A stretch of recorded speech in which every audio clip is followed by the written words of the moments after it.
again, everybody, and welcome to another edition of the Inside Lowell Daily Pulse, the Friday, June 6th edition of the Daily Pulse. We can call it a D-Day edition of the Daily Pulse. I'm your host, Teddy Panos, coming here from the WellPoint Studios, and if it's Friday, I'm either going to have Leslie Boder here in some way, shape, or form, or we're going to have the Pod Squad here, and we're excited today to have the Pod Squad itself. Michaela Hondras McCarthy to your left, Mike Bacciagalupo to your right, and that's just not their political affiliations, but it's more it's their seating arrangement. How are you guys? Good. How are you? Awesome. I'm fantastic. I'm excited to have you guys.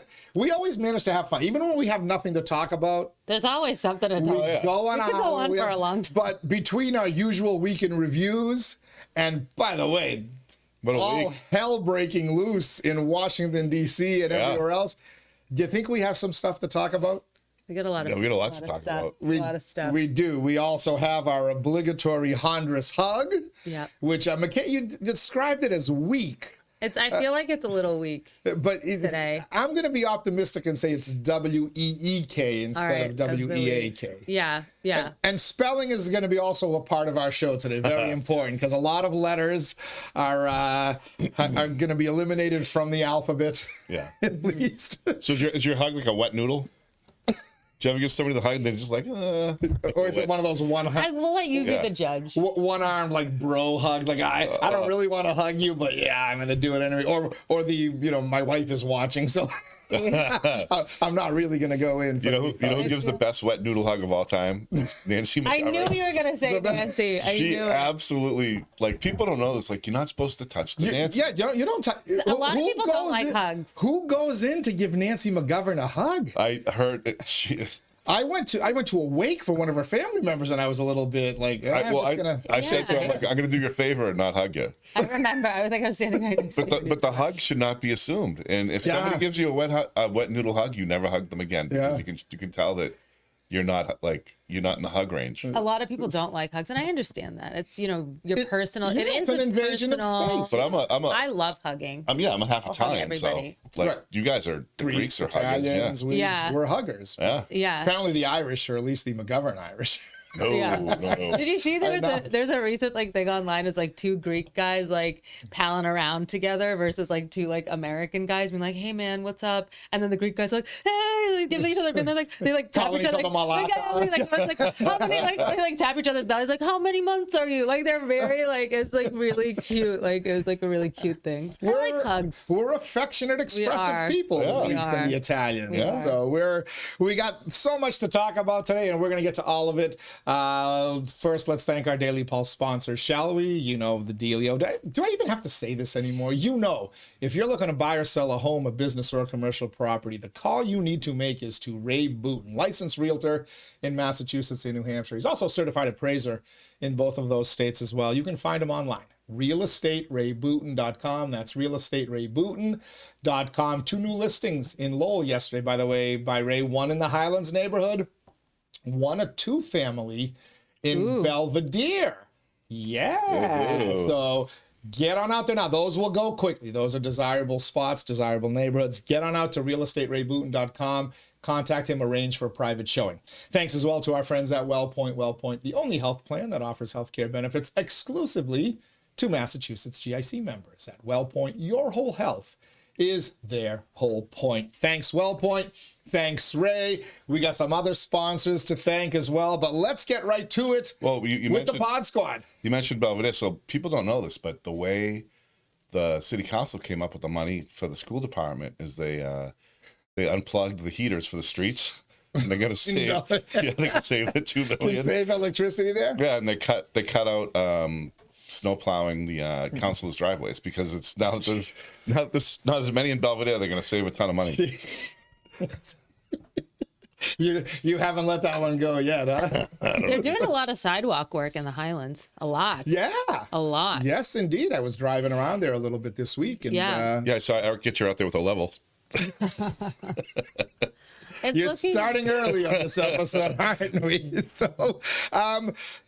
So we've got, let's start in Washington, D.C., shall we, and work our way back home. Because the least surprising divorce in history unfolded the last couple of days in DC in a very public way. We knew this was gonna happen. I mean, I think I said on this show, like, I can't wait until they start disagreeing. It's gonna be like, you did. You called it. They, of course, for those who don't know what we're talking about, if you've had your head buried in the sand for 24, 48 hours, Donald Trump and Elon Musk are feuding. And Elon Musk is pulling out all the... He's not only burning the bridge, he's like carpet bombing the river that it crossed so that you can't put any foundation there ever again. It's getting ugly. And these are two Twitter kings. Like, these are two, they will air out they're like, they will post an emotional people call like Trolls. women emotional. It's like, these are like two men that were like tippity top running the country, and they're both emotional tweeters. And it's like, let's see what happens. Arguably the two largest egos in America, right? Oh, yeah. The president, and the guy who apparently thought he was president because he was allowed into the White House to some degree. I don't know. What do you make about it? Whose side are we taking here in this battle? What was the straw that broke the camel's back here? What was So Musk finished his 130 days, whatever it was. They had a nice ceremony. Trump gave him the keys to the White House. I hope he's calling Lowell lock and key right now to change the lock. But then Elon Musk started immediately upon that ceremony at the White House. He starts shitting on the big, beautiful bill, saying it doesn't cut enough. It's too much of a spending bill. So it kind of started that little back and forth. And then he kind of started to go nuclear. Musk starts ramping it up, saying, we should get everybody out of there that voted for it. How could anyone who voted for it, what you did is wrong. It's disgusting. He starts going on. And then he dropped the big bomb yesterday. So actually, let me backtrack. Yeah. So Trump, at a press conference yesterday, says, well, he was kind of reserved for him, which was weird. I think he was kind of extending an olive branch, or at least leaving the door open for Musk to have his, little tantrum and then come back. Yeah. And he said, well, he's just upset that the electric vehicle subsidies were taken out of the budget bill. And Trump said, I don't know why he's surprised. We talked about it. He was aware of it from day one. It wasn't like Trump made it a secret. It was part of his campaigning that Musk was along every step of the way. Yeah. But Trump is saying that's why Elon turned on him. At which point, right after that press conference and that soundbite starts making the rounds on Twitter, this came out. And we went from criticizing the BBB, the big, beautiful bill, to time to drop the really big bomb. Trump is in the Epstein files. That is the real reason they have not been made public.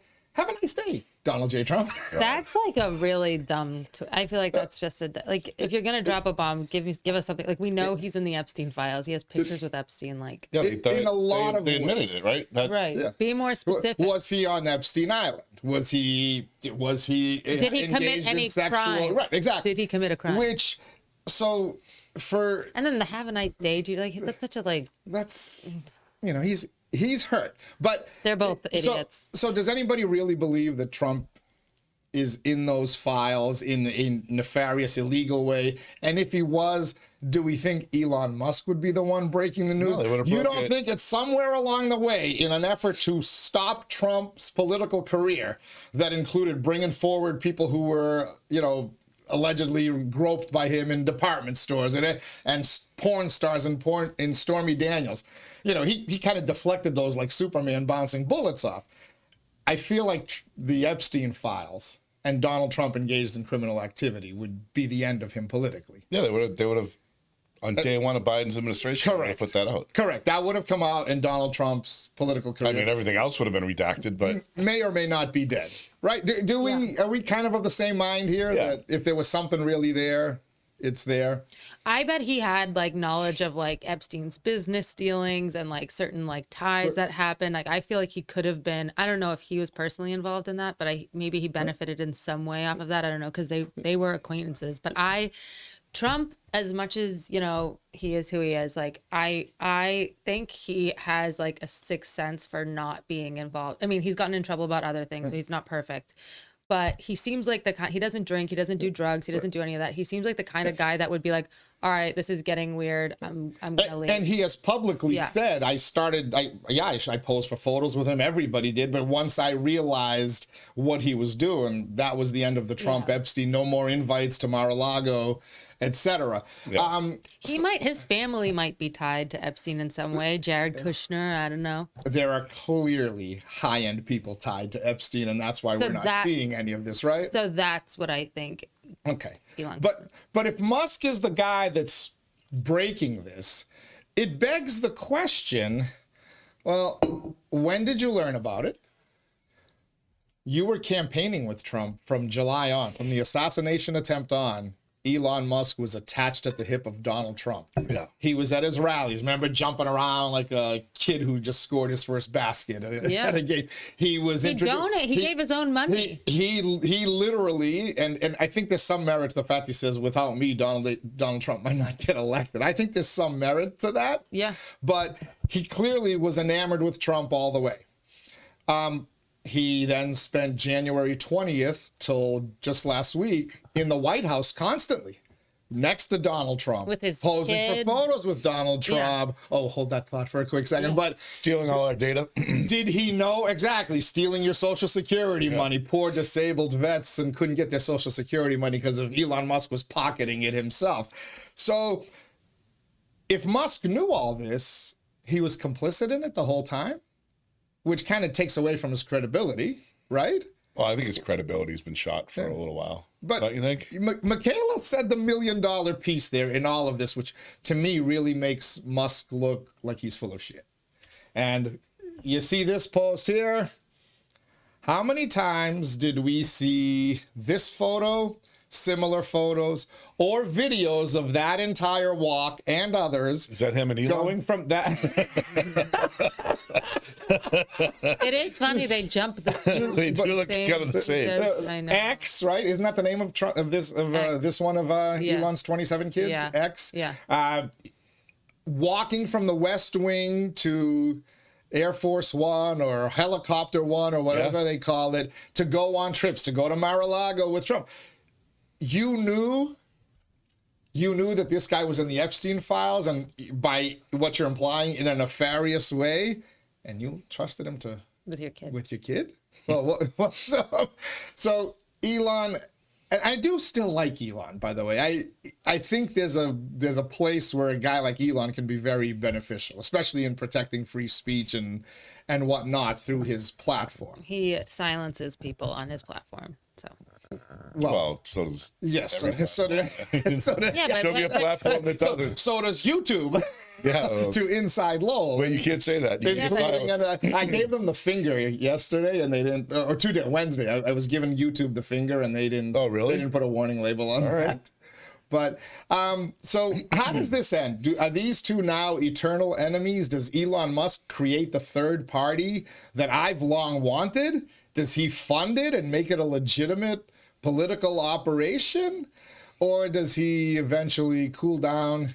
Maybe they adjust his meds a little and he gets on the right side of the Trump team again. What do you guys predict? I think he would have trouble doing a third party because I feel like he's almost universally reviled now. Do the Dems start liking him now? I don't think they can. Oh, they like Hillary, so who knows? No, the Dems fell in love with John McCain, Liz Cheney, and Dick Cheney over the last couple of years.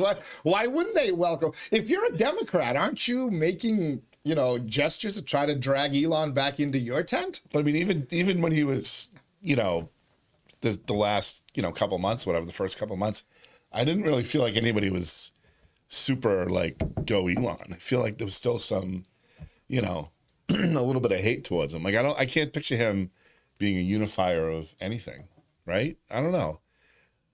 I can't picture him pulling that off. Well, I think his problem. I think he needs to be in control, and ultimately in politics, you can't. He wants people to listen to him, right? And he's not being listened. And he's giving his advice, which is great. Trust me, a guy like that giving advice, I would listen to it, but politically, that doesn't mean you have to take it.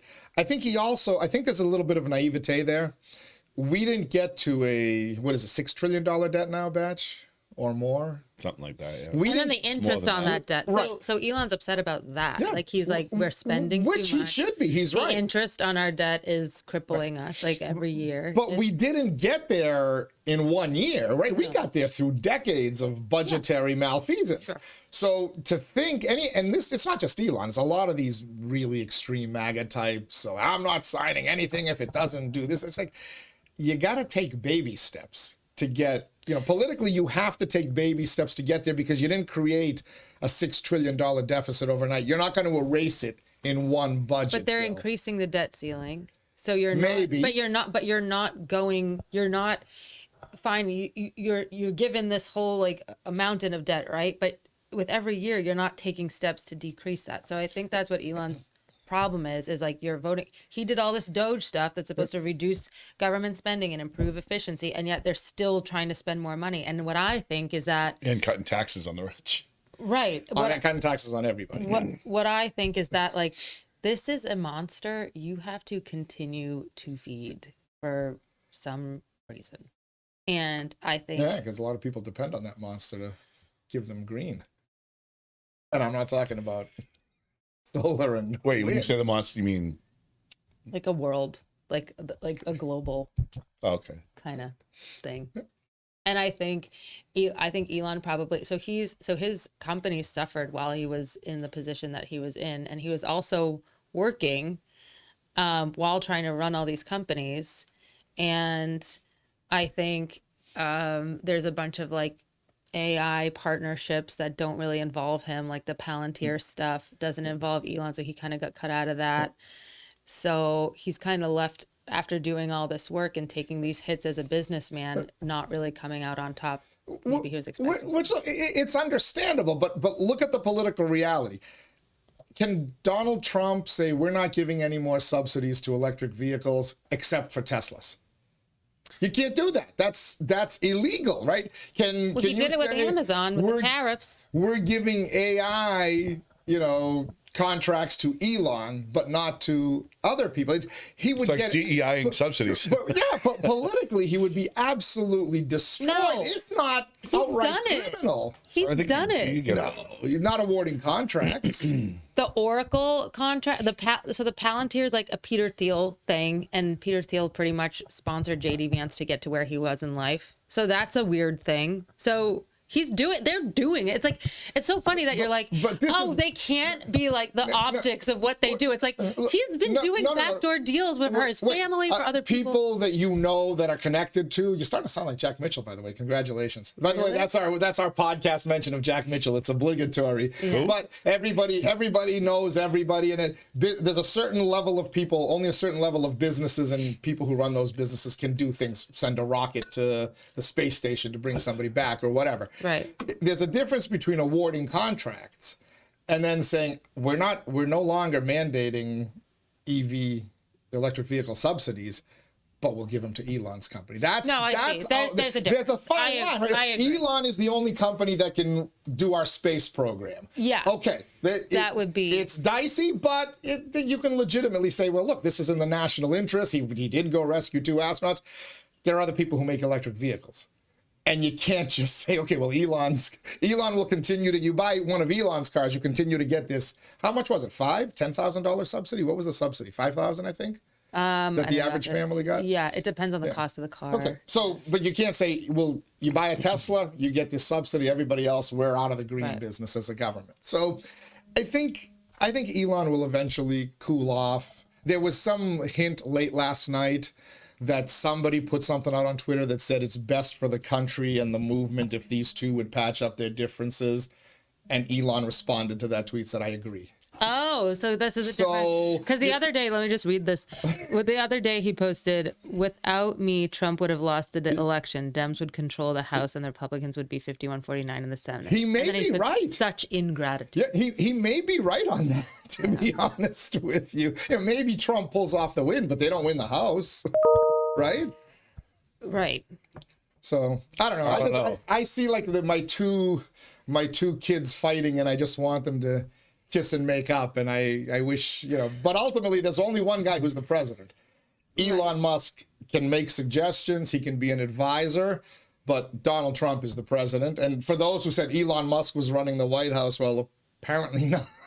But doesn't that also kind of show you, like that post alone, doesn't that kind of show you like, oh, I did all this for the president. Now he has to do something. Yes, yes. And that's how I it got the works. wrong camera on. And, Sorry. And that's how it works. And that, but he's by saying that, he's saying, this is how it works. That's why I think he's politically naive if he thinks he's going to win this battle, because ultimately he may damage Trump, but ultimately he's going to lose this battle because he's not the president. If he'd like to run for, he actually can't even run for president, right? He's South African born, yeah. He's an asylum seeker. and now, of course, I read a USA Today piece that, they're going to deport him, they're going to bankrupt his businesses and this and that. I'm wondering though, like, I wonder what his favorability is right now, Musk. If he pisses off the MAGA people after already pissing off the Democrats, that's why I say he couldn't really do a third party. And like, I'm wondering, I haven't seen anything on his the sale of Teslas. Like, he's taken a hit. I don't know. I haven't looked. Is he? I mean, I know that when he came out with that SUV, that was like the truck. That is pretty ugly. But I've seen a bunch of, including at the Lowell High prom photo ceremony. Oh my God, really? Some kid pulled up to Shed Park or Fort Hill Park in one of Elon's vehicles. But EVs overall, I'm telling you, like, there's a way in which there's two reasons I think they're going to be successful. One is that the engineering on them is pretty cool. Like, they are fun to drive. They're fun to like be in. Less maintenance. They're you can forget about the other reasons people buy them. I don't want to get flagged. Can I say something to get a warning label? Yeah, go ahead. Yeah.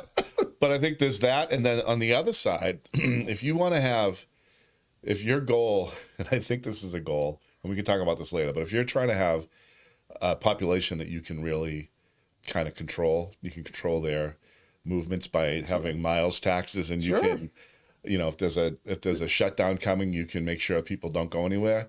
Electric vehicles are perfect because if they're tied to their another operation, reason not to like them. They can if they can control your thermostat in your own house. You don't think they can control your electric vehicle? But it's one of the reasons drive above your mandated miles limit. But it's one of the reasons I think that after Trump, right, you're going to see a big push. No matter who's in there, there's going to be a big push for these things because they're really lend themselves to social control. You can't just go and. Well, all cars kind of nowadays are connected to Wi-Fi, that you can track them. Yeah, these car computers, you're right. Yeah, so it's not just electric cars that you can control and track. It's pretty easy though to you can take some of that electronics out of a disconnect. The smart people would disconnect it and then just run it as a gas. And you can run and you don't need. You can even convert a gas powered thing into like biodiesel. Like there's a lot more you can do. How many people can do that?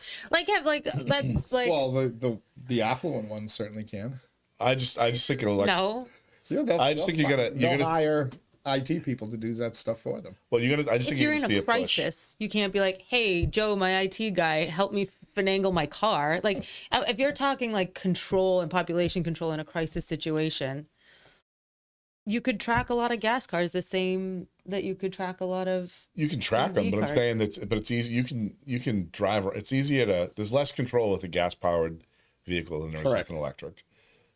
Agreed. I agree. So I think you're going to see that push. And the driverless car thing, like, who doesn't want that? I mean, I would love that. Sure, until they drive it right off the cliff with you being a VIP in it. I mean, the chance. Yeah. Well, yeah, there's that, but they can do it now. How many senators and Congress people will just drive off the cliff? So sometimes I think it's not a bad idea. Chappaquiddick Bridge on steroids, right? But I think this is a temporary. You're going to see a big push for the EVs. I think it's inevitable. All right. Let's talk a little bit about that stuff. But before we get off the subject and thank the rest of our sponsors, can we talk about the other big news of the week that it kind of revolves around Trump and the Epstein files? What is Epstein really did kill himself. Yeah. Or so says Dan Bongino, the #2 guy at the FBI, who says, I've seen the tape. The prison cell tapes do exist that shows that he clearly killed himself. So release it. Okay. So Good. Thank you, Mick. So we were told they didn't, right? Remember we were told back then we don't have the tapes because the closed circuit camera system was not operational at the time. And we said, sure, of course. They shut it down so that you wouldn't see the guards kill him or whoever, or, and the guards fell asleep or whatever. Now we're told the video exists. Dude, I don't believe a freaking word. Even if they did release a video, I'd be like, it's AI. Because, like, they took forever to release it. Like, just... That's 𝐓𝐡𝐞 theory. He goes, AI is now so good that there is no piece of video that you'll ever be able to believe because AI can put anybody on the planet in a certain situation. And this is the test. And this is the test. I'm side. I love conspiratorial Mick. This is my favorite Mick ever. So Asa's been sending me videos, right? Too bad he doesn't do podcasts. I think he's working to get him back. But he's been sending us these videos of AI. You really can't tell the difference, man. Like if you showed me a video of Epstein hanging himself, I'd be like, I don't know. I don't know if I can trust it. Like, especially from that, what would be a closed circuit quality, a camera high above a jail cell. Those things are already murky anyway, right? Like this would be hard maybe to duplicate on AI. You'd see little hints, but that, no way. No, and it's when I believe it, I don't know. You just can't believe what you see anymore. No, exactly. It's scary, man. It really is. We are entering scary times. But imagine if Epstein really did kill himself after all this. Well, I mean, it doesn't really change anything. I mean, it's still. Where's Ghislaine Maxwell? I gotta let's break her out of jail. Did she kill herself? Yeah. Wait, is she still alive? She's still alive. She's in a prison. Was it Vermont or where is she? She's somewhere. She was up in Manchester by the sea, but now she's somewhere else. I don't know where she is. She'd be a great pick in a death pool. By the way, I'm thinking of a new Inside Lowell poll. Who would you rather see come back to podcasting on Inside Lowell, 𝐓𝐡𝐞 or Jack Mitchell? Oh, that's a good poll. Wouldn't that be a great poll? Yeah. And we'd have to get them to agree that the winner of the poll would come back. No, you don't. Oh, that's fun. Then the two of them would be voting against each other. No, just the two egos against each other would be amazing. Oh, bring them back on a joint podcast. I like it even better. Just having the poll alone, you don't need it. They would just love that. Asa, with the Ukraine bombing of the nuclear bombers and everything. Like, the Ukraine Trojan horse. Yeah, I'm surprised I haven't heard it. Clearly set up by American intelligence. So those authorized by Donald Trump, right? Yeah. Putin stabs Trump in the back, and suddenly a Ukrainian Trojan horse takes out half the Russian Air Force. Yeah, those bombers had to be outside in open air because of an agreement they made with America. Yeah. Yeah, it was us. Yeah. It was us or the Mossad. Yeah. with permission from clearly the West.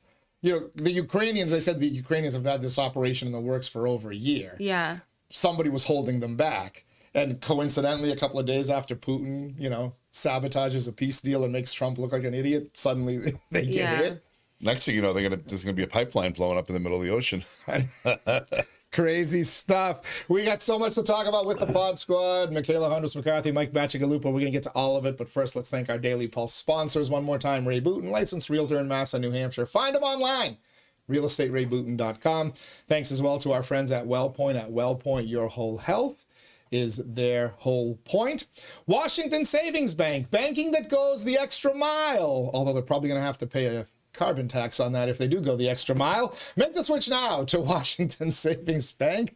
TMI Properties, quality and value at every price point. Find your perfect space with TMI. Mahoney Oil, providing warmth and protection at Greater Lowell and Southern New Hampshire since 1925. The Greater Lowell Community Foundation, improving the quality of life in our communities through strategic, impactful philanthropy. Francis E. Preventure Insurance, the agency Greater Lowell is counted on to protect its most valued assets since 1982. And by the Massachusetts Pirates, bringing all the hard-hitting action and excitement of arena football to the Mill City Pirates on the road the next 2 weeks. Back home at the Tasongaston Center, Saturday, June 21st. Get your tickets, MassachusettsPirates.com. We return to 𝐏 𝐏 Mike Bacigalupo, the Pod Squad. Big Supreme Court ruling yesterday, by the way. Did you guys catch it? Yeah. DEI is DEAD. You love saying that, don't you? I love saying it. DEI is dead. Literally. Diversity, equity, and inclusion is dead. The Supreme Court ruled, by the way, 9-0. DEI and policies that put in writing that you are allowed to give preference based on some factor, gender, sex, minority status, whatever. You put it in writing and you make your hiring decisions based on that, you have violated the law. Isn't that already the law though? Like, I don't think you're allowed to say, like, for hiring decisions, say, you have to hire someone over another person based on like that. DEI policies say that to you. Well, You can't discriminate. you can't. You There's can't anti-discriminate. So that's just reiterating anti-discrimination laws that already exist, in my opinion. So this case that led to that, a rare 9-0 ruling, by the way, where I'm told the opinion was written by Ketanji Jackson Brown, the Joe Biden appointee to the court, who everybody, interestingly enough, called a DEI appointment. But a woman in Ohio said she was passed over because she was not gay, a lesbian, and she was told that. She sued. The Ohio courts said no because you're white and straight and you're in the majority, so you don't have standing. You are allowed to discriminate against them or not or create preferences that work against certain people. And the Supreme Court says no. Majority, minority population, sexual orientation, whatever, you cannot discriminate in hiring. You cannot make that a condition of hiring.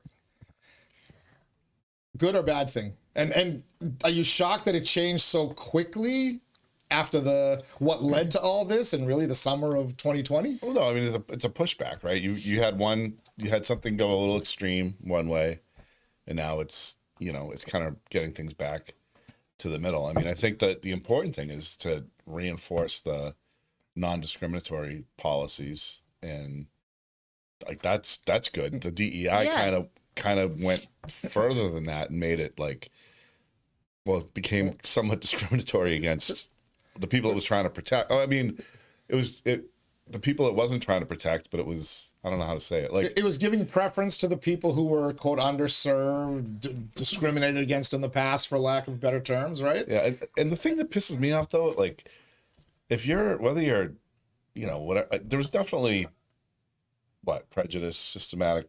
Yeah. None of that. Some of that stuff. It exists, but you can't say once you start doing quotas or you gotta have this or that. You kind of undermine the people that you're trying to protect. I think because then everybody's like, oh, they're a DEI hire, and it's you kind of dismiss their merit, right? I don't know. Well, I think it's also people's perception too, which is the headline, I don't agree with. DEI is dead. I don't agree with that headline. DEAD. DEAD. Yeah. I don't agree with that headline. Oh, I think it's officially dead. Well, no, this is a case. This is a case, I think, where they were just reinforcing existing anti-discrimination rules. The DEI or the... This specific case, I don't think. I think diversity, equity, and inclusion is still valued in the workplace the way it should have been all along, right? Like, you want people from different backgrounds represented because that helps the overall success Just of don't a put it in writing. workplace. Just don't put it in writing and write down that it's a condition of the hiring process. Well, then you violate anti-discrimination laws Correct. that already exist. So if this you- was just if- upholding that. If you're willing to do it the way it used to be done in the old days when you interviewed 5 people for a job, but your nephew happened to interview the best. So he Well, or she right. got the That hire. happens. You can do it this way when you put it in writing. Here's the interesting things. Look, in Massachusetts during COVID, they were handing out grant money to businesses based on DEI, based on, and then they were giving preference. They've set up, nonprofits have set up funds specifically for DEI.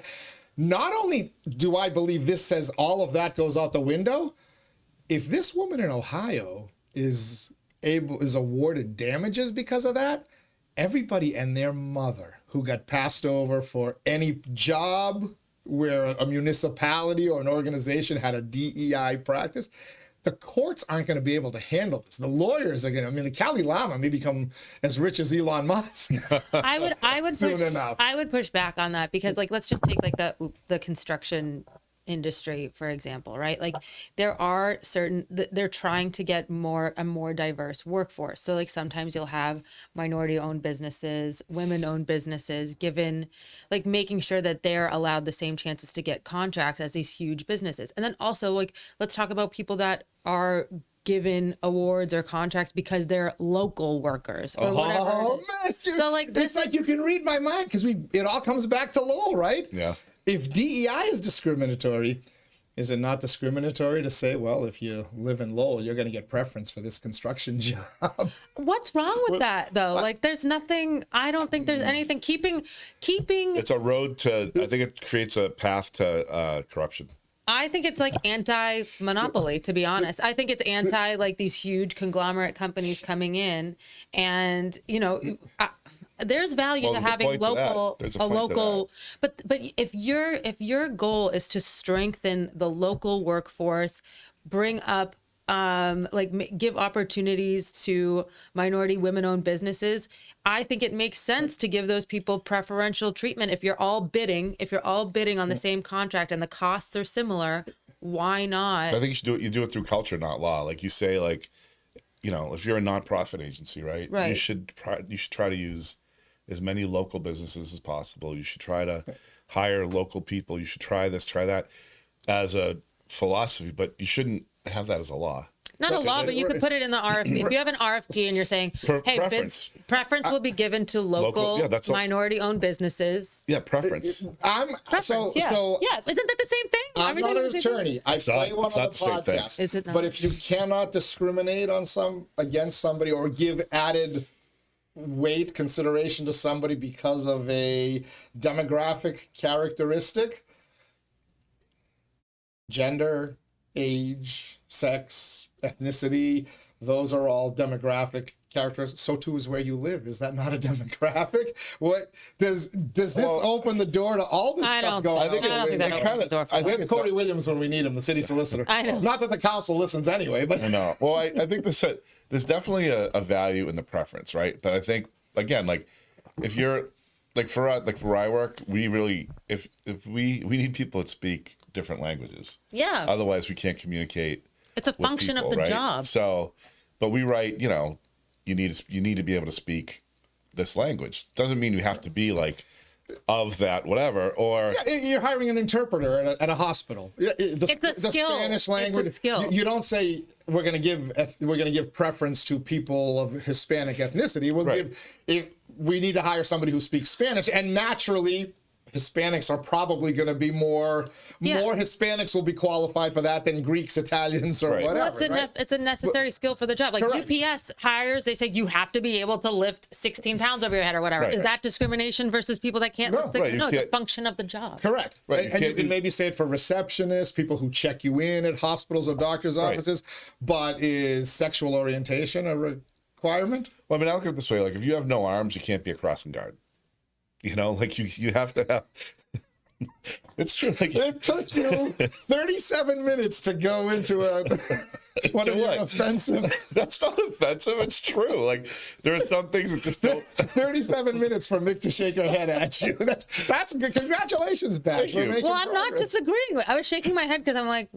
Yeah, but I mean, so like if you like the local, I don't think that's is that weird? Am I like? It's better to have like local preference for construction workers, right? But if you require 20% of your workforce to be local or whatever, and then you're like, all right, well we got these, we couldn't find anybody that meets the needs. No, you can't do that. So now we got to hire these other people, and it's like it's not a good idea. Just say preference. And then try to fulfill it, and that should be good enough. Right. No, I mean to work. So for Boston, if you want to be working in the city of Boston as a Boston employee, you have to live in Boston. You have to live in the city that you're working for. I'm wondering if this ruling by the Supreme Court starts to throw these types of things into question. I think it's too early to figure it out. Dumb. I just think it's dumb. Honestly, it's like, do we need more talking about rules? Like we need more cases for lawyers to take. 100%. Do what makes sense. Like just be like sensible, right? Yeah. There should be like a rule like you must be sensible. Like it's better to hire the most qualified person, and it's better to have like if you live in Lowell, if you have a company in Lowell, if you have all like just like one type of person, you're probably like one whatever, all female, all if it's white. all white Irish guys, Right, running, you're gonna look at it and be like, what's wrong here? No, you know? No offense. But on the other hand, anyone. if you had like a Greek restaurant and you had all Greeks, you could accept that. Not that you do. I mean, half the people are. I can't find a freaking Greek to work other than my family who has no choice. But the diversity. We may be more diverse at the Athenian Corner than any restaurant. You actually are.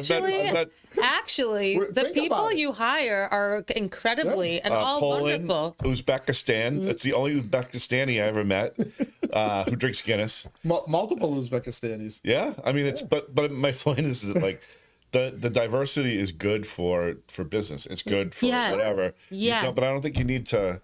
But you can't put it. I think this clearly says you can't put it in writing. I mean, I understand why they do because they want to make sure it happens because it doesn't always happen, right? But then the problem is like you don't want to have if your HR director only hires people they know. Well, you've got a problem. And it's not about diversity. It's about It's about hiring practices. Yeah. So can I pull out the golden pom poms for a second? Sure. All right. Because there was a lot of criticism over the city manager being hesitant to call it a DEI office. No, he was right. Anymore. He's saying, because it's going to withhold grant funding. Now it's also potentially putting you in a legal liability spot. So the Belle, as they call her, Annabelle Dominguez, her title has been changed. Tom Golden made the right decision. And the counselors who were kind of trying to make that a thing, and most particularly those awful human beings who were trying to, not awful in that they're bad human beings. Segue. We're going to segue that. We told you this was going to happen here on the Daily Pulse, and you wanted to try to make this a thing. You Sunday Substackers and you column writers on Sundays. Yeah, DEI is DEAD, and it will maybe cost you an awful lot of money if you continue to push this crap. Now, I don't agree with that headline at all. Like, I don't agree with like the way you like made it that. Just saying. Tom Golden was 100% right to try to avoid the subject and not broach it in any way, shape, or form. I think he was smart enough to know what was coming, and some people weren't.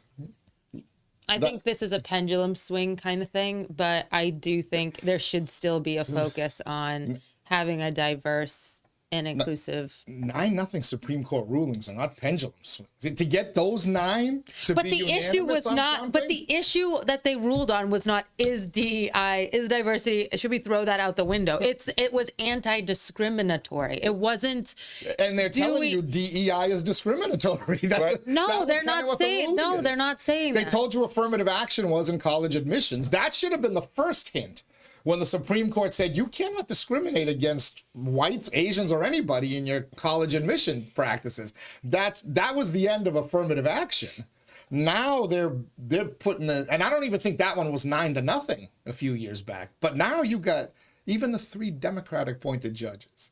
The one that people criticize as being a DEI hire, Ketanji Jackson Brown, I believe wrote that opinion. I don't think it was an accident that case made it to Supreme Court.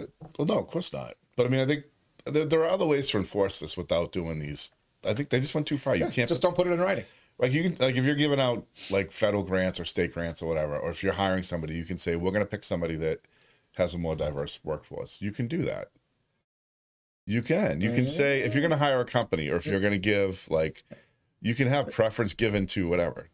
We need a podcast with some attorneys here. I need to do a daily pulse with attorneys to tell me if there are far-reaching implications of this. The more I think about it, Ryan Gilsey's an attorney. Yeah, let's get the Lowell citizen in here. Because does this affect, give hiring preferences to your hometown residents, to minority-owned businesses, to have whatever percent of your workforce has to be female, and the whole Lowell High project and all that has a bunch of these things in there. So what I'm curious about though is how were they able to determine that this person was more qualified than the other 2 candidates? That's a good question. That's a very good question. And I'm not sure if they determined that, but I think that if you put it in writing that we're going to hire somebody who's of a particular gender ideology or sexual orientation, you've just created that you automatically disqualify. She may not have been the most qualified, but you didn't even bring her up. You disqualified her based on that consideration alone. Yeah. So here's That's a why question. you don't put it in writing. So Here's a question. Yeah. You are very anti like government micromanaging like what I can do with my business. Yes. So from that point of view, how do you think about, oh, now we can't have our own, like, we can't say as a business what we're trying to do or who we're trying to hire? Don't you think that's a little bit? Well, there's certain things that you can't say, Right. I love freedom of speech, but you can't say something that is illegal. You Sure. can't- Yeah. you can't break laws. This is breaking a law. We're supposed to be a country against discrimination, and here we are sanctioning discrimination. DEI was sanctioned discrimination, and everybody was okay with it. Not everybody. There were some of DEI us who was spoke against sanctioned it. discrimination. It specifically was discriminating against white people, and if you want to really zero in on it, white males. Batch and I were the target. White women had a fighting chance, even though this woman didn't have a fighting chance in Ohio because she wasn't the right sexual orientation.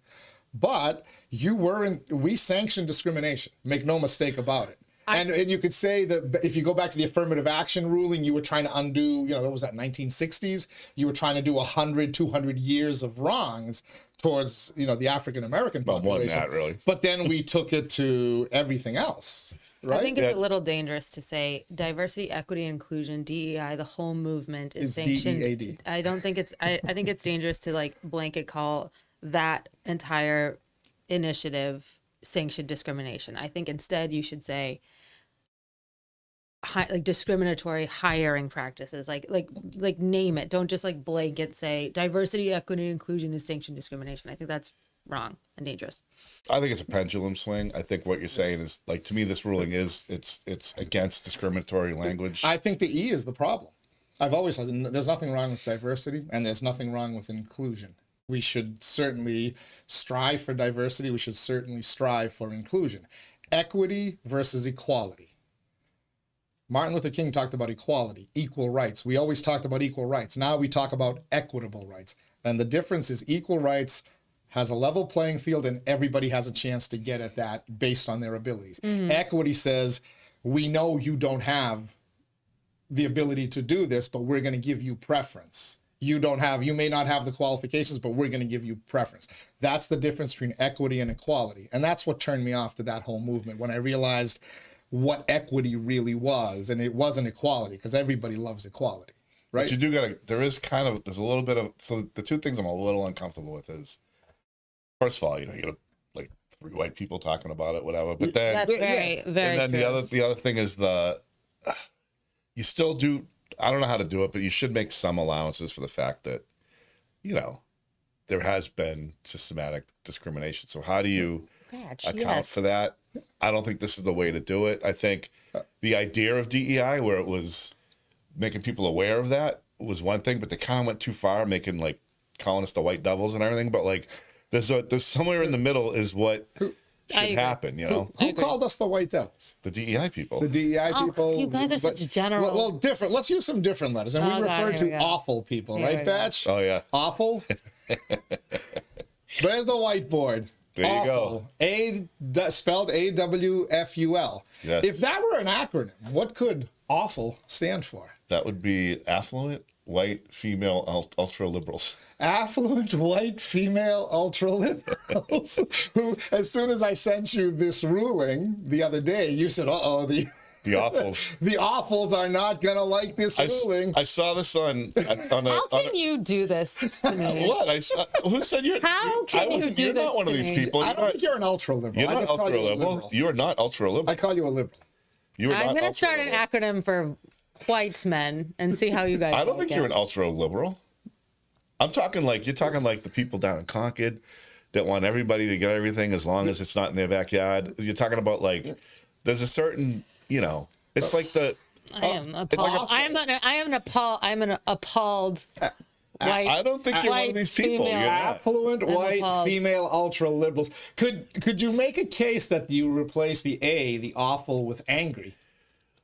angry yeah, at they have- female. So now we're hating on angry women. but generally it's Cool. generally This it's is great. affluent. It's generally This is wonderful. They're affluent. generally affluent. The people that really get behind all these, way left stuff usually they don't live in communities that are, that are more diverse This bothers or you. gritty, huh? This Yeah, bothers why does this? What's going on here? What's this hate about? I want to know what this hate is about. Because you see it all the time where it's these like, Where do you see it? Do you go to town meetings?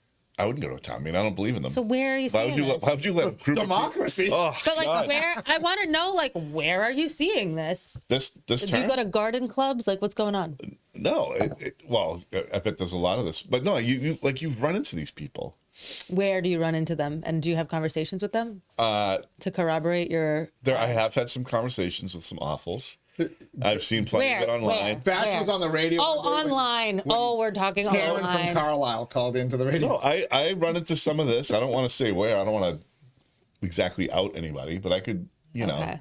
and it's I kind just of. want to, you can tell me where your run-ins happen off. I will tell you after, but like you run into these. Let's just say it's not in Lowell, it's not in Lawrence, it's not in, it's like in the suburbs, the richer suburbs, where everybody believes in Affluent suburbs. affluent suburbs, where it's like we should, all the homeless should be treated with, like let's build house, let's do this, let's do that. Everybody should be, treated like, let's give out money, let's track miles. Do you mean like at Martha's Vineyard when the Florida and Texas governors bust all their migrants up there and they welcomed them with such open arms that they had them out of there within 24 hours, but they each baked them a cake for the road out. They didn't want them there unless they were the hired help that just got arrested. Yeah, there's a earlier this week. It's like this whole, like half the state, like they love, open borders and this and that. But then where does everything go? It goes to Lowell, Lawrence, New Bedford. Like it goes to. But they gave us a nice term, did they? We're a gateway city. Gateway city. Yeah, Gateway it's city. the attic. Why can't Concord be a gateway city? It should. Newton, Yeah. Wellesley, Yeah. Brookline. Brookline has affordable housing. Brookline's got some. What's their affordable housing rate, by the way? Probably not. 8,000 Yeah, for I a don't know. one I don't bedroom? honestly. I don't know. But it's, you see the memes about like, I don't know, communism or like. Okay, this is my problem. Okay, we're all making our These are all the COVID generalization people. These are the on COVID people. memes and the keyboard warrior, wrong whatever. picture. Like, come on, guys. Like, I feel like this is bottom rung. This is bottom rung politics and generalizations here. And what is It's what the Pod Squad does best. And what is it accomplishing? You're using this generalization to weaken an argument it's like- instead of using an argument to weaken an All right, argument. but if I said, what's a Karen? You know what a Karen is, right? Yeah, what's a Bradley? I don't know. What's a Bradley? I'm just. Is it a male Karen? a white man. I don't know. Kens. I don't know. Is that more of a Chad? By the way, Yeah. By the way, No, Chad's different. I'm going to give you an acronym that for the white male devil, WMD. Weapons of mass destruction, or white male devil. There you go. go. I mean, I'm coming up I'm with it. giving you one to come back I'm with. going to make my own acronym, Listen, and you there- guys are going to hate it. It's going to be worse than that. But I don't think you're one of these. You are not. It one of doesn't these. matter. You're still making the generalization in order to weaken an argument. Listen, it's convenient and it's lazy. The world runs on generalizations. I thought it ran on Dunkin's. Yeah, that too. That would be a great sponsorship, by the way. The Inside Lowell runs on Dunkin's. Can we get a Dunkin's franchise? What about the coffee mill? What about the coffee mill? Coffee mill. Inside Lowell runs on That's on the- generalizations. So, I just heard the term. I thought it was funny. I think it's spectacular, and I think we should call attention to awful, because we let our country be ruled by an awful mentality for a long time that is, quite frankly, a front for another ideology that is not successful and certainly not popular if you call it by what it is. But if you call it DEI, if you call it BLM, if you call it, WMD, then Marxism sounds a lot better. And, I'm sorry, but when 40% of your college-age population thinks Marxism is an acceptable form of government and an acceptable economic Well, a certain format, segment of college. there's, I think you've got a major problem in academia. But that's why I personally like pushing back on it. And it's also why, Michaela, the other news story, my favorite news story of the week, as good as the Elon and Donald Trump divorces, as good as the DEI is DEAD, my other favorite headline this week confirmed the saying that one of my favorite individuals, Greg Pappas, told me that I was still doing radio. When Greg Pappas I can't wait to hear this uttered to me the words, liberal is a form of mental disorder. Oh, I don't like that. Come on. Greg Pappas said that to me about a decade ago. And I laughed. I did what Batch did. I laughed. Republicans were the first liberal. Like, what does this mean? I think it's changed now. I think it's definitely. I thought it was funny, and I certainly believe it. But, you know, it's hard to prove it to the liberals that they're, you know, that I think that they're struggling with some mental health issues. Well, the dial's moved. I mean, I love this. What was liberal used to be over here. Now it's left. So whatever. It's over. So in terms of, is liberal really a mental health disorder? Enter Nate Silver, a god of the left, by the way. Nate Silver of 538 fame. I remember Mara Dolan was the one who first introduced me to him. I don't know Nate Silver. Ultra liberal from Concord, who's now on the governor's council. She ran for state senate. No, Mick never introduced. But I don't know this. I don't know. But you know, so let's do away with Elon and little X, and let's see the poll from Nate Silver, who's no longer with 538, but that is his Twitter handle. He actually conducted a poll, and it's the number of people who self-report as having being of strong mental health or being of poor mental health. Where is this? What is this? What is this sample coming The Silver from? Like, it's some kind of polling. Cooperative Election Study 2022. I mean, I would like to see the survey methodology. questions. I like because like what is self-reported mental health? What is the question there? Are you mentally healthy? Yeah, well, excellent to poor. So look around on social media. Who's going to self-report poor mental health? The people who can't go an entire day, maybe an entire hour without posting some kind of anti-Trump meme. I think that's starting to border like I'm an a-hole. I'll dump on lefties and Marxists all the time, but go to my social media. It's not incessant. It doesn't rule my life. I can actually go out and be happy. I can report as being happy with my life. Even when Joe Biden was president, I still enjoyed life. There are literally people, and we all know they make it a personality. We're social media friends and maybe life friends. You're not. That's why I don't put you in awful. Your social media is you walking your dog. You know? Yeah, it is. Actually, or backlanding a hawk on it or an owl on his arm. It is. But you're not. But look, there are people, and there are influential people who are nonstop posting things. And I'm thinking to myself, if your life is this, if Donald Trump is that far in your head, I think you've got some mental health issues. And lo and behold, 45% of liberals say that my self-reported mental health is poor, whereas only 20% say it's excellent. Conservatives, meanwhile, 51% say I'm in great mental health, and only 19% say I'm in poor. God. How much can you trust self-reported mental health? So the great Alex Lebowitz, who we all knew from my WFP, they say, conservatives are less likely to report that poor they're mentally ill. Absolutely. They think about it. He said that. Whereas Democrats are more likely to report it, but to back that up, he says, because they see themselves as victims. So as he's trying to make the case opposite for me, he's kind of making my case. If you're a victim, if your entire existence is based on victimhood, I think it's a sign that you've got some poor mental health. Listen, that's a great way to avoid responsibility. Right? Yeah. You look at your Palestinian movement. Oh, God. Sorry, Mick, I know I had to go there, but, everybody's a victim. Everybody except the WMD. The white male devil and weapon of mass destruction sees themselves as a victim.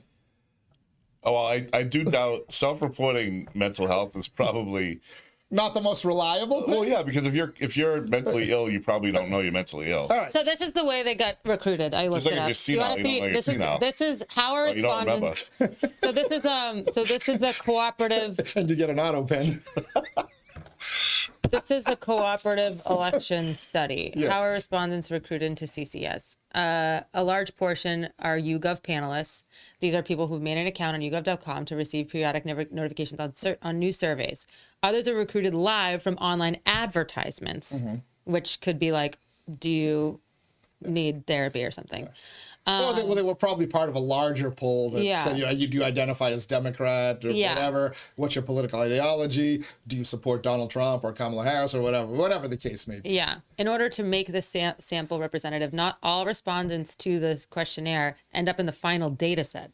To read more about the pruning process, read the guide. To match the target population, please refer to the guide. A poll is What the only heck as is good this? as the methodology. and the sample. Absolutely. However, Absolutely. whereas we know certain pollsters will try to get the results they want by weighing their study a certain way and also by framing questions a certain way. Right. Nate Silver is not a right-wing conservative. Nate Silver was the god of the leftists. And he's telling you, if you read the article that accompanied this poll in this chart, he's telling you, and you know what it was about actually, Mick? It was about how Democrats have lost young white males on college campuses all around the country. They've lost young white males. And part of it is because of this, they've taught white males that you're toxic. You keep talking about toxic masculinity. You keep talking about the white man is the devil.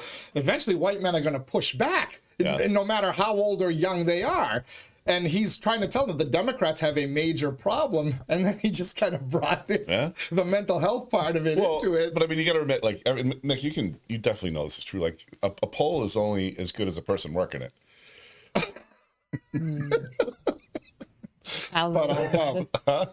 But I'm pumped. Sorry.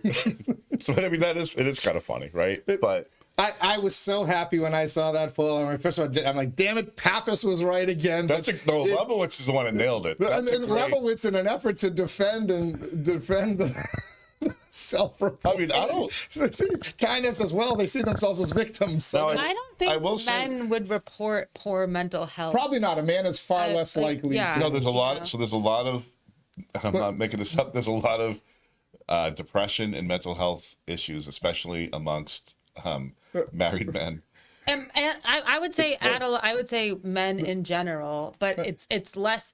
You're okay to be angry if you're a man, and if you're a woman, it's okay to be sad, but it's not okay to be angry. And if you're a man, it's okay to be angry but not sad. Like there's that Bill Burr quote that's like, if you're a man, you have two emotions, angry or fine, and that's it. And that I think it's leading to a lot of not great issues in men. Well, that is true. I agree. And the funny thing is, I think the political divide and the mental health status of everybody, really, what it comes down to is too much of this shit. Oh, yes. Scrolling online all day, looking at stuff, and like when you're in your little bubble and you're getting the same feedback loop all the time, you're not connecting with your partner, you're not connecting with whoever you're around with. The phone is a big problem. And you get the same, like, if depending on, like, because of the algorithms, like if you're an awful, if you're a WMD, like you're gonna get the same feedback loop. So it's just feeding your whatever. And it makes us target each other more than the system, the real enemy, right? That is my biggest problem. Here you are talking about awfuls. Great. All right. Wonderful. But and then but we're also talking about WMD. But that is putting us against each other. That is not conducive to good, thoughtful discussions, even though we're having one right now. But our default, well, it's not about thoughtful. but the memes and stuff are like all kind of trying to, and the media and everything are trying to pit us against people who think differently, that are on the same like we're all on the same team here. We should all be thinking about where is the system, like what is wrong with the system that is making everybody feel. And who is guiding the system? And who is guiding divided us? What's the ultimate goal? So that system. To tear down the greatest country that the planet has ever seen. No disrespect to my Greek friends or Michaela, but the United States of America is the greatest country in the history of the world. But I think no ifs, ands, or buts about it. But I think there's a greed aspect to it too. I think there's a way in which some of the top, whatever it is, like 0.5% has kind of separated themselves from the general populace, and they're just pursuing their own needs, their own greed. Like the disparity of wealth, I think, is probably And that's like, that's secular, but like, yeah. I don't disagree. It's getting I worse. think that's a problem. And I think government feeds into that because they work for them, right? They don't work for us. And so that's a problem. But I think the staying in the bubble is a big problem. I don't remember how many years ago, but it was me and Uncle Polly, right? We were sitting at Old Mage's. Uncle Polly. Or New Mage's or whatever, Warp and Web now. But he's coming from one end, I'm coming from the other. We talked for about and you realize you're in the middle. We were in agreement on so many things, coming from it from a different angle. I say that, but I think even the complete polar opposites, if they sit down and have a conversation, they'll agree on 75 to 95%. Agreed. I know. And isn't that crazy? But we focus on that 5 to 25% of issues that divide us. That's your news cheap. headline. It's cheap. It's like the DEI is dead. Like, that's cheap. Like, come on. Like, let's talk. Like, so but we're built that way because it's like everything we're paying attention to now is cheap. It's like 3 minutes. It's like headlines that we're conditioned to just grab on. But I'm not disagreeing with you. But in my defense for why I do what I do and why I do Trigger 'em Tuesday, I'm 59 years old. For the last 40 to and maybe 50 years of my life. Yeah, I'm going to be 60. By the way, December, right? If somebody says to you, we got to plan a party, don't do it, Batch, because I won't show up. And you know who that somebody is. So, but for years, we were... We're going to have a party. We're just not going to invite them. We were Riley's going to help us. Brainwashed or attempted to be brainwashed for some of us by a system, an academia, a media system that tried to tell us a certain narrative was accurate, and we pushed back on it. And look, they demonized us. We became the white male devil. Do you remember back when that clearly mentally ill kid went up and shot the Asian massage parlor? It was like 2019 or 2020 down in Georgia. Bob Kraft? And suddenly the white males were the most anti-Asian, stop Asian hate became a thing, especially here in Lowell. And it was always the white devil who was the one who was responsible for it. That's when I started using the term, because I'm like, most white guys just want to be left alone. Yeah, there's some lunatic skinheads and stuff out there, but as you watch, and then we became the anti-Semites. Well, mass shootings did occur from a lot of that's usually white males. White guys. Serial killers and mass shootings are usually white guys. Usually, not anymore. You know what they are now, and you'll never hear a word about it? Somewhere in the transitioning phase. You look at all your mass school shootings now, and there's a direct link. Oh, I don't know about that. All right. You won't see it publicized 24/7, but it is there. Oh, but remember the Bob Hoey thing when suddenly white men were the anti-Semites? Well, and I'm like, wait, I'm literally being lectured by the former Lowell school superintendent, me and Asa Stutz, because Bob Hoey said something stupid. And suddenly, but they turned it into all white men and anti-Semitism. So you don't like to be the victim of generalization, but we're going to sit here and talk about where's generalization wrong? Is it when it happens to you? No, because I've been called a Nazi, I've been called a racist, I've been called a misogynist, I've been called an anti-Semite, I've been called people think you hate teachers. Anti-Asian, I hate teachers, right? I've been labeled all of this because I have a different political ideology. And I've long contended that the people who really are these names that I'm being called, there's not my political ideology. They're on the left political ideology. And as we're burning 80-year-old Holocaust survivors alive in the streets, as we're shooting a just engaged Jewish couple outside the Jewish embassy, who's doing it? Yeah, some crazy white kid went in and shot up an Asian massage parlor. It happened, right? Some crazy white kid goes and shoots up a school. But who's targeting the Jews on the streets right now? Is it the right wing? Is it the Proud Boys? Is it conservatives? Is it Christian conservatives? Or is it leftists? Who's waving the Palestinian flags at the Tufts University graduation instead of the American flag, right? You're celebrating your graduation from college. You should wave an American flag because you were invited into this country to graduate. Instead, you're waving a Palestinian flag, and you're inciting some guy to make Molotov cocktails and homemade flamethrowers to burn Jewish people alive in the streets of America. Just last week we heard about the brown shirts, the ICE, like the brown shirts rounding people up in the streets. Yeah, the brown shirts were firebombing Jews in 1930 Germany, were they not? And now they're doing it here in America, and suddenly complete silence. Suddenly the left are the victims. The Palestinians are the victims, not the Jews on the street who are getting firebombed. If my rhetoric was creating all this hatred 10 years ago and 5 years ago, well, what's the rhetoric today creating? And who's spreading that rhetoric? So that should be the question. What is the rhetoric today creating, and who is spreading the rhetoric instead of targeting white males, non-white people, whatever it is? That should be your question. And I'm targeting the people who have created this system. And a lowly blogger who gets a warning label because I talked about a carbon tax. I'm not the enemy. An academic system that has brainwashed decades, 4 decades and generations of people to think a certain way, that's what I'm fighting back against. A media, an academia, and yes, a government that has divided us and tried to label people.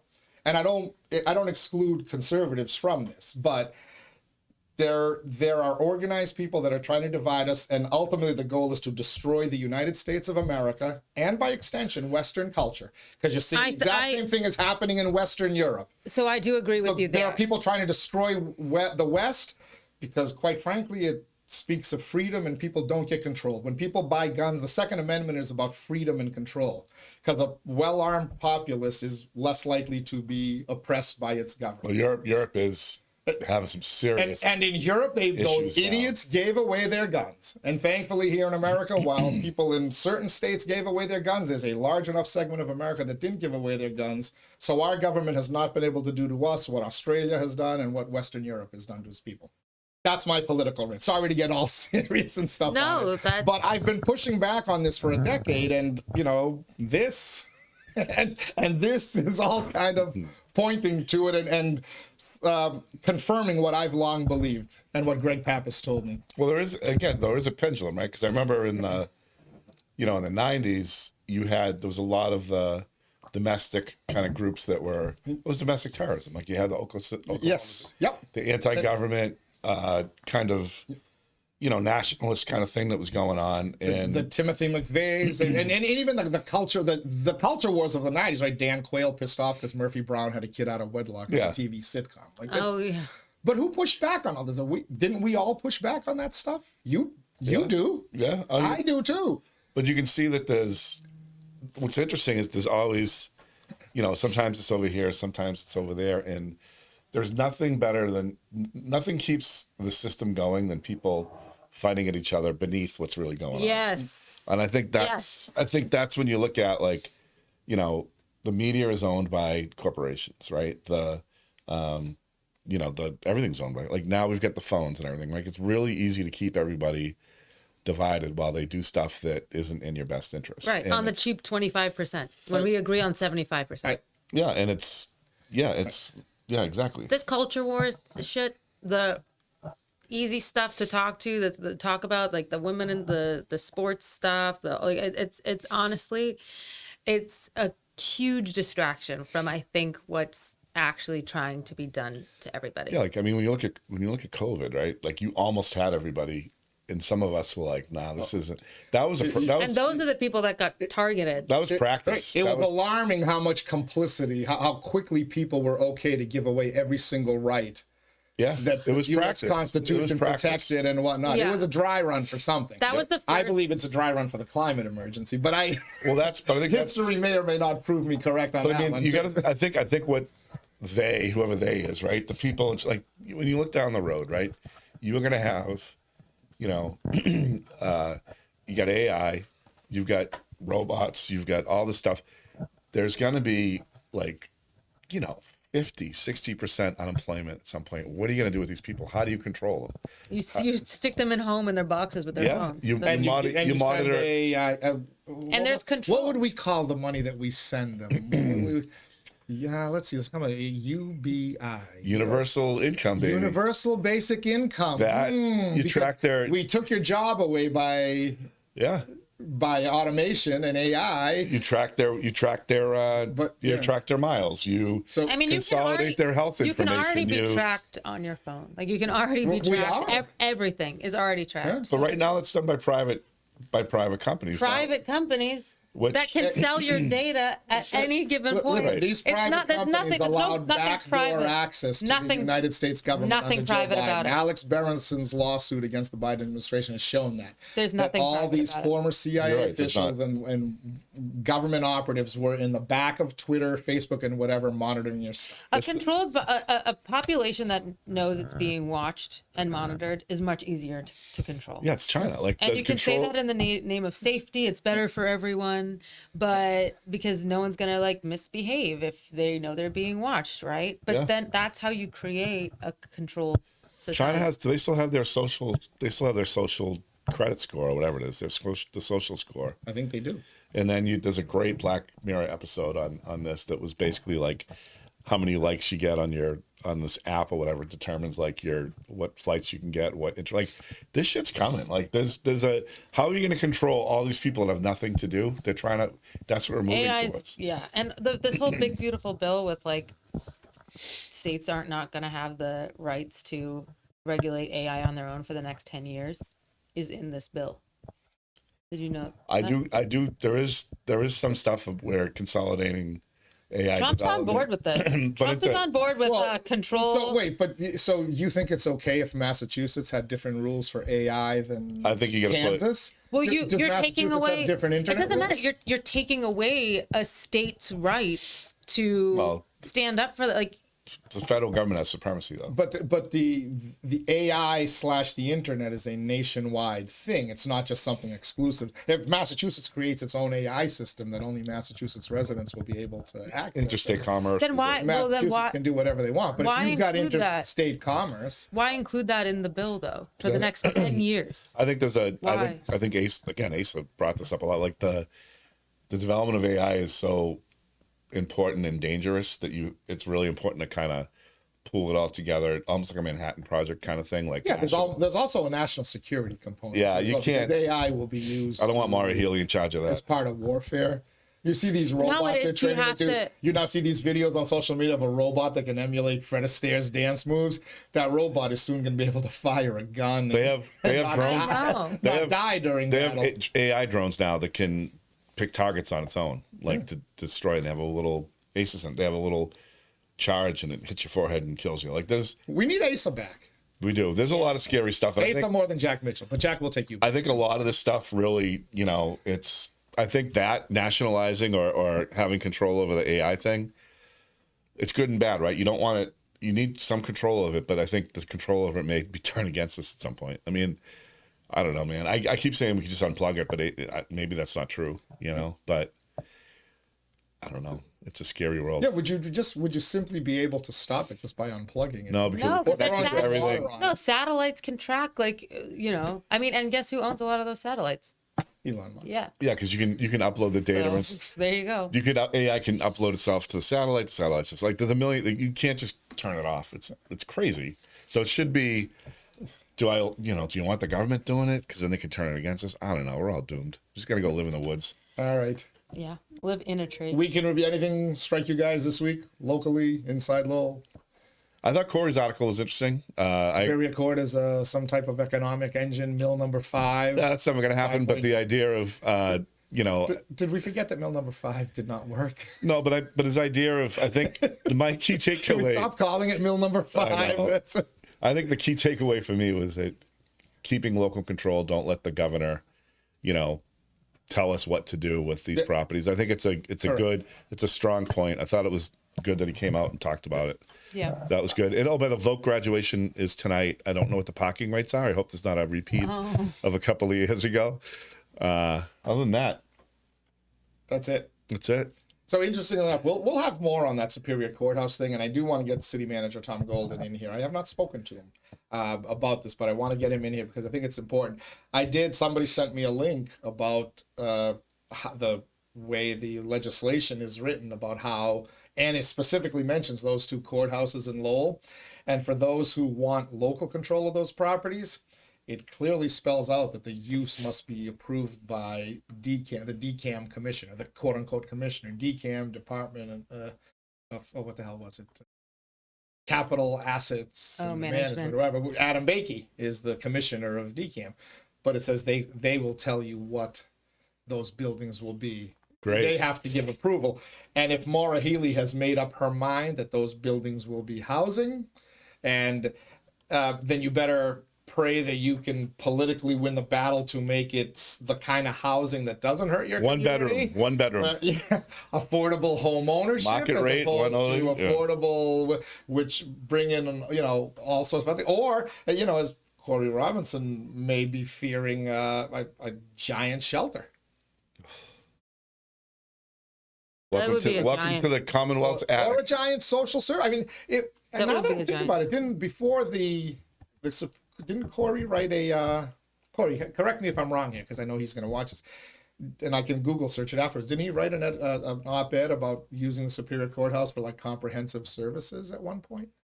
I'll have to go back. Like a while ago, maybe? Yeah. And I, while it was an interesting thought, I like the commercial venture idea better. I just don't know how feasible it is. Does the state maintain these buildings? Is it their job to Right now it is. Right. What's the one on Hurd Street though? That's not the Superior. That's the district. That's the district. UTEC's just going to fill that with mattresses, right?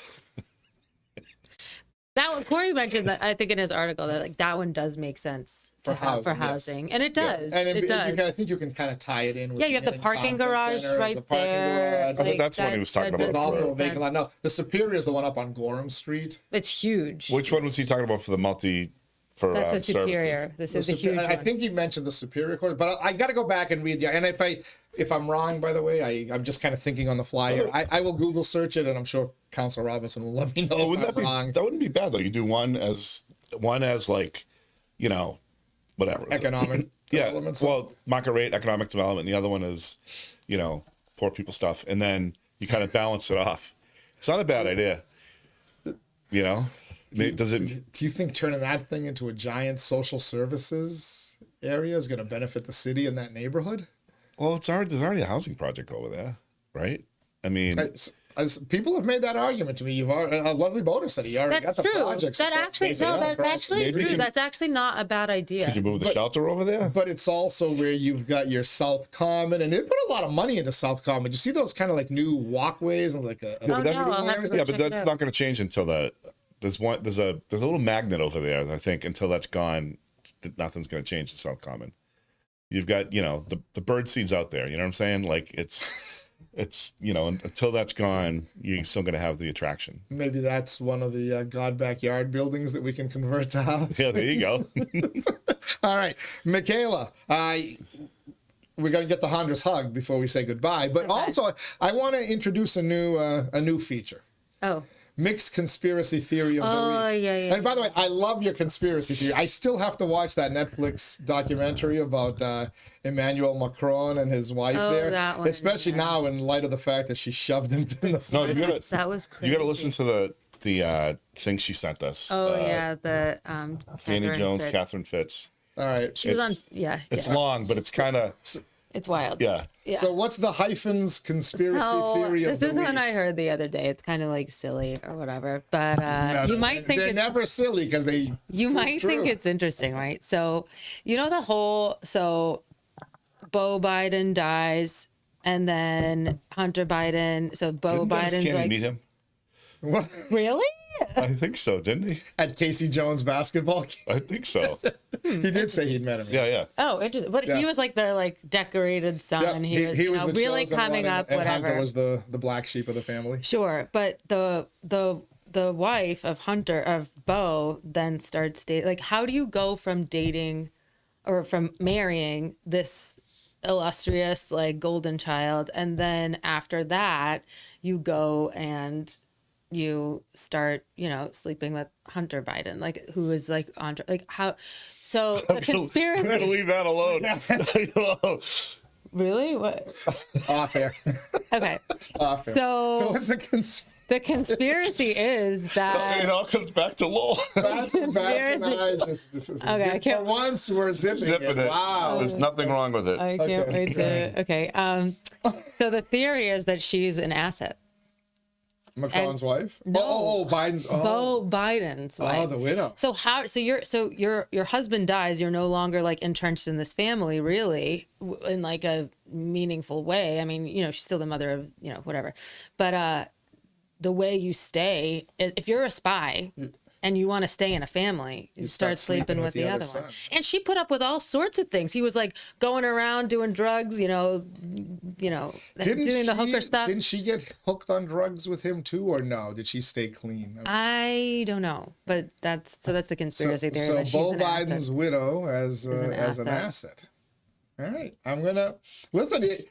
And that family is pretty. No matter how implausible these things are, they somehow seem to find a kernel of truth somewhere. And look, it's just a conspiracy. Listen, theory. it was a conspiracy theory that Joe Biden wasn't really running the White House, right? That he was just put there as a figurehead, and now read Democrat books, right? Jake Tapper, the press secretary, Karine Jean-Pierre has written a book now as well. Oh, talking really? about what a disaster the You're White kidding. House was. I kid you not. No, they're all making money off it now, but they all hid it from the American people at the time. So I will never deny any conspiracy theory until it is 100% proven wrong to me, because, man, they do turn out to be accurate. After the fact. All right. I know. So the hyphen conspiracy theory of the week leads us to the very week you called it. I feel like this is a week. Hug. Yeah, usually I'm like really inspired. The Honduras wet noodle as match. So this Honduras hug is like a physical hug. So, you're turning 60. I know. My goodness. It's not till December. 6 Yeah, months. yeah. Don't rush me. Don't rush me. But I am 59 and a half and can cash in my retirement fund. Oh, there you go. Athenian pension plan. Great leaves for life. When you see me in a new car in a few weeks, you'll know. So yeah, I'm 38. Justin? Batch, we're like, I feel. Batch just turned 50 recently. Yeah, recently. 3 years ago. Yeah. Sometimes, I don't know if this happens to you guys, but like as a woman that's getting older, sometimes I'm like, oh man, like wrinkles and like all this stuff and like, not you, but it's fine. It's part of like aging, and that's fine. But like, I feel like, and maybe sometimes your back hurts or you feel like you're getting old, whatever. So that happens. But like, instead of feeling like, oh, like looking at you and be like, what's going on, wherever, say thank you to your body for getting you around all day, and like give yourself like a hug, say thank you. Hug yourself. And like, be happy that your face can, smile and like do all the thing and cry when you need to and like all that. Be happy that you have, and you know what? Maybe if you've got something really wrong with you, like, or you're, you're limited in some way, try to do something good for yourself, good for your body, like eat a bag of spinach or something. And is this you psyching yourself up for the fact you're going to be 40 soon? Because I know 30, maybe I've met a ton of women that 30 was a very difficult age. 40 is probably going to be my hardest. I didn't get to 30. think. I'm like 30. You're No, 30. But 40 now, you're starting to say goodbye to the childbearing years. You turning 40? In a year and a half. Oh, he's 38. Yeah. But like, I don't know. I just, and like these Facebook, like, time things don't do me like, don't like, I'm like, I like look at like 9 years ago or like 13 years ago, I'm like, I feel like goodness. she looks the same way she did like a decade ago when we first dragged her in. Thanks. But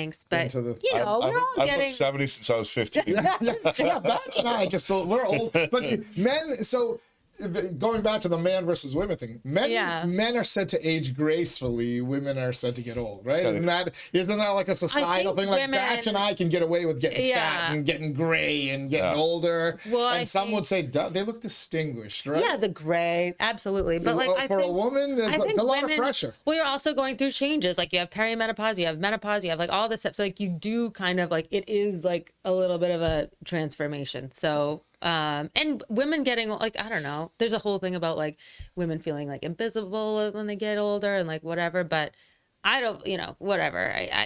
It's a transit, but like, just be excited about, that you have this thing that gets you around all the time. Be happy. That's what we used to blame our kitchen guy being cranky a few years back.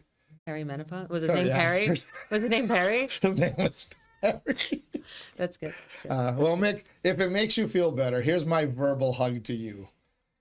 You're not awful. Oh, Oh, nice. oh, that's a good one. You are anything but awful. Neither are you. Well, guys. and I have guys. maybe a not a hug, but like a Wet noodle. no. I think it's very important to when you look at us, right? the three of us have differing views on things, but we're able Yes. to laugh and talk. And you should go out there and, like, the person that has the most opposite opinion of you should go talk to them, and you'll find commonality. And the best conversations I ever have are with her, with people that I completely disagree with. Yep. It's It's you always learn important. It's something, great. And you change your mind sometimes. And you Or at learn least- how much we agree on. or at least you find beyond out the noise. At least you at least try to, even if you don't agree, at least understand where somebody's coming from. Yeah. And then you're like, all right. I mean, it makes it. I don't know. It's a good way. It's better than just kind of being angry all the time. And try to avoid Yeah, labels. 'cause you Try to won't- avoid labels. Yeah, Because you'll identify more like the 51% and less like the. but It later, makes me very wary of the people that say they have excellent mental health. And this was done in 2022. This was like in the like 2022. Who had good mental health in 2022? I had great Probably a mental lot more people than the ones after November of 2024. my mental health was probably peak during COVID. I had a blast. Yeah, you did you did thrive. Yeah. You did thrive. I do think COVID had ruined a lot of people's mental. Look, they're telling us that they talk about kids and stuff, right? And how they got screwed up. Those kids are fucked. You don't think adults who isolated themselves out of a fear? Fear is the most powerful Yeah. emotion, is it not? They say love is, but I think Fear is allows the you to biggest control people. motivator. The fact that people would literally yell at each other crossing a bridge in a nature's walkway because one wasn't wearing a mask or had it down on their chin or whatever. That's Yeah. Imagine living in that kind of fear. I tried to get people to get out of it, but I don't Or know. anger, being angry at, We had a great COVID. you did. I mean, there was bad stuff going on. There's always It sucked. Having to go in at 9:30 on New Year's Eve. Who are you kidding? I remember my first time going out to eat when we were allowed to finally go out to eat. I went with Marina to the place the Mexican place up in Nashua. Oh my God, it was the best. I was like, I missed going out to eat so much. It was like, I'll never forget it. But you dutifully wore your mask from the car to the table, and then Probably, and then it was hard to uncondition yourself from doing that too. Yeah, but Remember? you can only have, what was it, 4 people or 6 people? 6 people max at a It table. was great. I'm like, this is the perfect number of people. Actually, that is nice. That is. And we nice. did drinks around the world that New Year's Eve. The first New Year's Eve, yeah. And then we went to Free America after. And then we went to New Hampshire, Yeah. where you had previously been allowed to have more than 6 people at a table, but Yes. they cracked down on us that New Oh Year's yeah, Eve, they didn't did. they? Yeah. Anyways, Time. All right. Well, the Pod Squad, Michaela Honors McCarthy, Mick, Mike Bacigalupo, Batch, or actually the hyphen.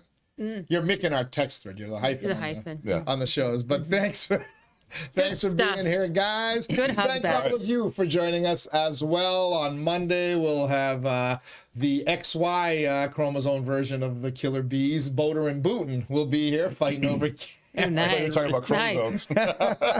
We'll have on Tuesday, we'll talk to Peter Osella, preview the upcoming Lowell Summer Music Series. Wednesday, going to have our first special guest host, Daily Pulse. Oh, who's that? Madame President, Danielle McFadden. Oh, nice. I have Ruby's 3rd graduation in 3 years. nice. That's preschool, kindergarten. Preschool 3, because 3, she went yeah. in 2.9, so she had got to it. repeat. Nice. So she repeated preschool 3, there's 2. This will be her pre-K 4 graduation. And then next year, she's also going to have a kindergarten graduation. Jesus. So she'll be 6 years old, and she'll have had 4 graduations. Wow. She's gonna have a hard time adjusting to no graduation. Yeah, I mean, yeah, she's gonna think that everything is a milestone. It is. She didn't poop herself, and it's a milestone. Absolutely. Anyway, another full week of the Daily Pulse coming for you next week. Thank you for being with us this week. The Daily Pulse, the show that takes a look at the world, at Lowell and the world around it. Till then, everybody have an enjoyable weekend. Try to stay dry out there. Stay safe out there, and we'll catch you on the other side.